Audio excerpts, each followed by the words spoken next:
Salut à toi, pensée du jour numéro 279. Aujourd'hui, on parle test de lactatémie, pièges, forces et faiblesses. Essayer de faire un petit bilan des tests de lactatémie tels que je les vois.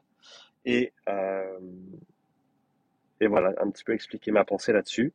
Avant ça, je serais intéressé à avoir ton avis sur les tests de lactatémie. Est-ce que tu les utilises? Est-ce qu'ils te semblent utiles? Est-ce qu'ils te semblent pertinents? Quelles sont les limitations d'après ton point de vue? Toujours intéressant d'avoir multiples perspectives sur ces sujets. Donc, je t'invite à laisser un commentaire dès maintenant sous cette vidéo avant que tu entendes ma version des choses. Et comme ça, on pourra échanger sur ce sujet toujours intéressant. Donc, personnellement, la lactatémie, c'est une mesure que je prends de concert avec les autres paramètres que je mesure pendant mes profilages physiologiques. Pour ceux qui ne connaissent pas, les profilages physiologiques, c'est les tests d'effort que j'effectue avec principalement des athlètes de sport d'endurance, sport de combat et crossfit, pour le moment en tout cas. En tout cas, c'est ce qui semble le plus pertinent. C'est un test qui est très général, de nature très générale. C'est-à-dire qu'on ne va pas essayer d'être spécifique au sport, mais on va simplement essayer de voir le niveau de conditionnement général de l'athlète, en général sur un vélo ou en course à pied. J'aime bien, sauf pour des coureurs ou des triathlètes, j'encourage tout le monde à le faire sur vélo la première fois, simplement parce que c'est une modalité qui est extrêmement simple à ajouter. C'est vraiment facile d'accumuler du volume sur vélo en complément d'autres types d'entraînement. Il n'y a pas d'impact, c'est simple à programmer, c'est simple à quantifier aussi.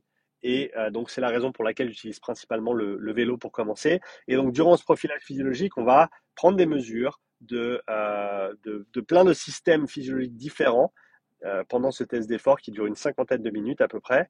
Je vais mesurer la lactatémie dont on va parler aujourd'hui, la VO2, donc la consommation d'oxygène, la ventilation, donc comment la personne respire, l'oxymétrie musculaire via le MOXY qui nous donne l'équilibre entre l'apport et l'utilisation d'oxygène au niveau des capillaires sanguins, au niveau des muscles moteurs et des muscles non impliqués également, et la fréquence cardiaque, bien sûr, le RPE, parce que la perception, c'est important. Et donc, on va prendre toutes ces mesures de manière globale, intégrée, et on va dresser le profil de l'athlète pour déterminer ses intensités de travail, déterminer ses forces et ses faiblesses, et déterminer ce que l'athlète doit travailler en priorité, et donc orienter de manière optimale ses entraînements de conditionnement. Donc voilà pour le profilage physiologique. Et donc la lactatémie, c'est une de ces mesures. C'est une mesure de nature systémique, d'accord? C'est-à-dire que ça se mesure dans le sang et le résultat est simplement la différence entre le lactate qui a été produit dans le corps comme résultant de la glycolyse, donc on casse des sucres, on dégrade des sucres et on se retrouve avec le lactate qui est essentiellement un demi-sucre pour faire simple en termes moléculaires. C'est un demi-sucre et on peut le réutiliser. On peut le réutiliser au niveau local dans les muscles, on peut le réutiliser dans des fibres adjacentes, on peut le passer dans la circulation pour le faire revenir vers le foie. On a ce qu'on appelle, si je ne me trompe pas, la gluconéogénèse, et donc on va pouvoir en gros recréer du glycogène. Si c'est bien le bon processus, j'ai un petit doute maintenant, corrige-moi dans les commentaires si je me trompe, mais en gros on va pouvoir recycler ce lactate pour refaire des stocks de glycogène qui vont nous permettre d'ensuite continuer à avancer. On a d'autres processus également, des muscles non impliqués qui peuvent participer à l'oxydation de ce lactate accumulé. Donc voilà, quand on mesure le lactate dans le sang, c'est pas le lactate qui a été produit, c'est simplement le lactate qui reste après qu'on l'ait produit et qu'on en ait réutilisé une partie. D'accord? Donc ça, ce serait potentiellement pour certains une faiblesse de la mesure, c'est que ce n'est pas une mesure nécessairement directe, c'est une mesure indirecte. On n'a pas moyen de savoir combien on produit et combien on recycle. D'accord? Certains prétendent qu'on peut, mais de toutes les études que j'ai vues, c'est pas, c'est à l'heure actuelle pas possible. Et donc, ça nous donne simplement est-ce qu'on est au-dessus des valeurs de repos ou est-ce qu'on ne l'est pas. Et par rapport à ça, un deuxième élément important des tests de lactatémie, c'est qu'il faut faire très attention avec l'interprétation des valeurs absolues. D'accord? En sachant que les valeurs absolues peuvent être grandement influencées par beaucoup de facteurs environnementaux, internes, externes, que ce soit la température, que ce soit la fatigue, le statut nutritionnel de l'athlète. C'est-à-dire que si tu viens de manger pas mal de glucides, eh ben, tu verras tes valeurs de lactatémie qui vont vraiment être très très hautes, surtout si tu as par exemple pas mangé de glucides pendant une certaine période de temps juste avant. J'ai déjà parlé de l'état de fatigue, Hydratation, il y a énormément de paramètres qui ont une influence, la durée de l'effort qui a été fait précédemment. Donc, il y a toutes ces choses qui vont influencer les niveaux de lactatémie. Et donc, encore une fois, il faut faire très attention avec l'interprétation des valeurs absolues. Donc, ça, c'est un des pièges et une des faiblesses, c'est les gens qui se basent sur des valeurs absolues de lactatémie. Non, ce qui est important, c'est de prendre des mesures de manière régulière et précise après différentes intensités de travail et de regarder la courbe, de regarder les tendances. D'accord? Où est le premier point d'inflexion?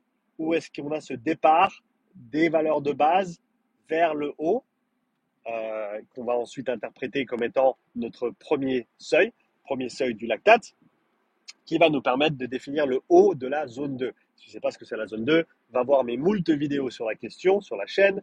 Si tu veux aller plus loin sur les seuils physiologiques et les zones d'entraînement, je t'invite à aller voir ma formation sur Upside Strength Academy avec un y.com. Formation qui s'intitule Comprendre les seuils physiologiques et les zones d'entraînement. Si tu veux aller un petit peu plus loin, 4h30 de contenu informatif sur ces sujets extrêmement intéressants et, à mon avis, que tout coach doit connaître au niveau théorique ou grand minimum pour savoir de quoi on parle quand on parle de zone d'entraînement, de programme d'entraînement, de conditionnement, etc. etc. Donc, lactatémie, on a cette tendance, on a cette courbe et on va avoir plusieurs méthodes d'analyse. Ça, c'est une faiblesse également, à mon avis, c'est qu'il y a beaucoup de méthodes différentes d'analyse. Tu veux analyser ta courbe de lactate, je t'invite à aller sur le site xphizlab.com, exphysLab.com, xphizlab, la version raccourcie de Exercise Physiology Lab. Et tu peux, sur ce site, entrer tes valeurs de lactatémie, entrer les temps de travail, entrer le nombre de paliers que tu fais, entrer les fréquences cardiaques qui étaient mesurées à chaque palier également, et dresser ta courbe et avoir toutes les différentes méthodes d'interprétation qui sont à ta portée. Tu peux ensuite décider de laquelle utiliser. Personnellement, je ne me fie pas, entre guillemets, directement à cette mesure de lactatémie, c'est-à-dire que je vais poser ma courbe de lactatémie après un test de profilage, et ce que je vais faire ensuite, c'est que je vais trianguler avec la lactatémie, la ventilation et l'oxymétrie musculaire, ventilation slash VO2, étant donné qu'on a besoin de ces deux mesures pour déterminer les seuils ventilatoires au minimum. Si on a le CO2, c'est encore mieux. Pour l'instant, c'est une mesure à laquelle je n'ai pas accès, mais ça, on y reviendra plus tard. Et donc, je triangule lactatémie, ventilation slash VO2 et oxymétrie musculaire au niveau local avec les MOXY pour déterminer les seuils. Mais si on n'a que la lactatémie, eh ben, des fois, c'est un petit peu compliqué parce que selon les méthodes d'analyse de ta courbe, tu peux te retrouver avec des différences de 30, 40, 50 watts entre deux méthodes d'interprétation pour un seuil donné, que ce soit le premier seuil ou le deuxième seuil. Et donc, c'est pas toujours facile de faire la part des choses. À mon avis, ce qui a le plus de sens, c'est de regarder les différentes méthodes et ensuite de simplement regarder ta courbe et te dire, voilà, où est-ce que je vois un départ des valeurs de repos, donc ce premier point d'inflexion, ce départ de la norme, ou cette première inflexion exponentielle, ou pardon, cette première inflexion de la courbe, c'est-à-dire qu'on a un départ des valeurs linéaires, de la linéarité de la courbe, si on veut bien.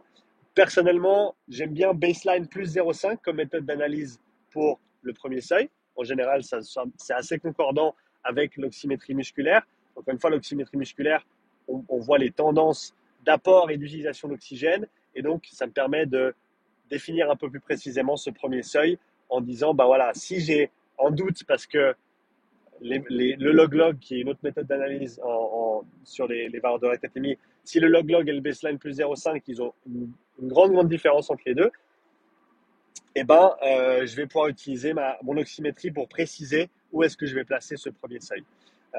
Donc, encore une faiblesse de la lactatémie, c'est une mesure systémique. On n'a pas de mesure locale et donc on ne va pas pouvoir faire la part des choses comme on pourrait le faire avec un MOXY, par exemple. Mais sa force, c'est que c'est une mesure à un moment donné. Une autre faiblesse, c'est que c'est invasif, c'est-à-dire qu'il faut prendre une petite goutte de sang. C'est aussi facile de prendre une mauvaise mesure. Je ne vais pas dire que c'est difficile de prendre une bonne mesure, mais c'est facile de toucher la peau avec ta languette, par exemple, ce qui va donner des mesures qui sont biaisées, d'avoir une goutte de sueur, de ne pas avoir bien nettoyé, etc., etc. D'avoir tremblé un tout petit peu.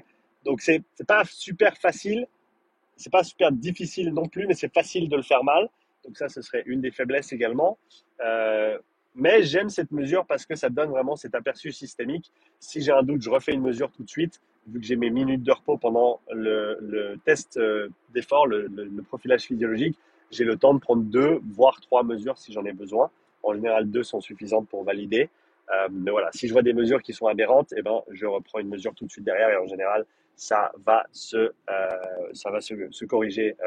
Ça va se corriger. Pour le deuxième seuil, j'aime regarder les Dmax modifiés. Il y en a quatre en général.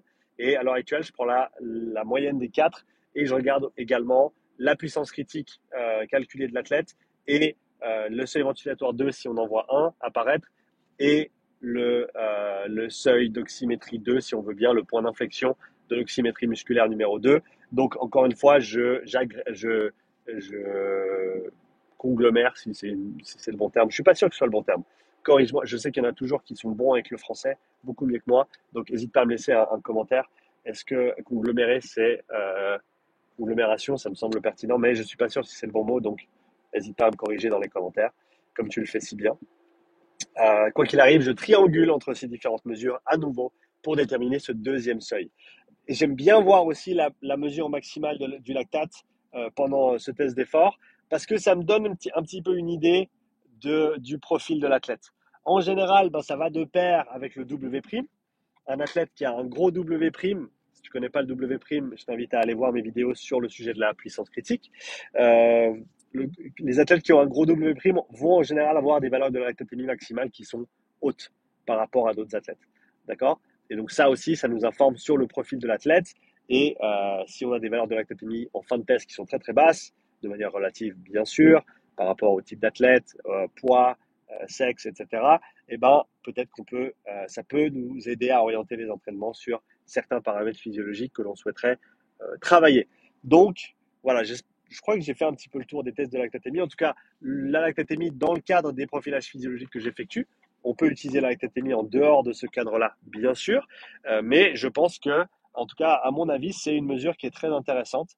Si je n'avais qu'un seul outil à acheter pour effectuer mes tests, je prendrais très certainement un analyseur de lactate, malgré le fait que, ayant commencé dans le monde du MOXIE, avec des gens qui sont en général assez contre le lactate, comme quantification physiologique, encore une fois, pour tous ses défauts, mais il s'avère qu'il a quand même pas mal d'avantages, ce lactate, si on sait l'utiliser. Donc, encore une fois, ne te base pas sur des valeurs absolues, ne sois très méticuleux avec ta prise de mesure, d'accord, pour avoir des mesures qui soient correctes. Sois très parcimonieux dans ton interprétation des données. Ok, utilise différentes méthodes d'analyse et ensuite regarde ce qui est le plus concordant par rapport au RPE ou par rapport aux autres mesures que tu as pu collecter. Donc voilà, faut simplement pas le prendre en isolation et faut pas se raconter d'histoire quant à son exactitude et son applicabilité absolument transversale et dans tous les domaines. Voilà, faut juste être conscient de ses limitations. Ça, c'est quelque chose qui, à mon avis, est très important quand tu effectues des tests. C'est comprendre les forces, mais surtout les faiblesses de ta méthode de travail, de ta méthode d'analyse. Et donc, si tu comprends mieux les faiblesses, tu vas certainement pouvoir mieux l'utiliser, mieux le mettre en pratique. J'attends tes commentaires par rapport à cette vidéo. Ça m'intéresse de savoir ce que toi tu en penses, si tu utilises le lactate, si tu l'utilises pas, etc. Donc laisse-moi un commentaire, laisse-moi un like, un petit pouce bleu comme d'habitude. Abonne-toi si ce n'est pas déjà fait parce que c'est gratuit et tu peux toujours changer d'avis. Et sur ce, je te souhaite une belle journée. Je te dis à bientôt pour une nouvelle pensée du jour. Ciao.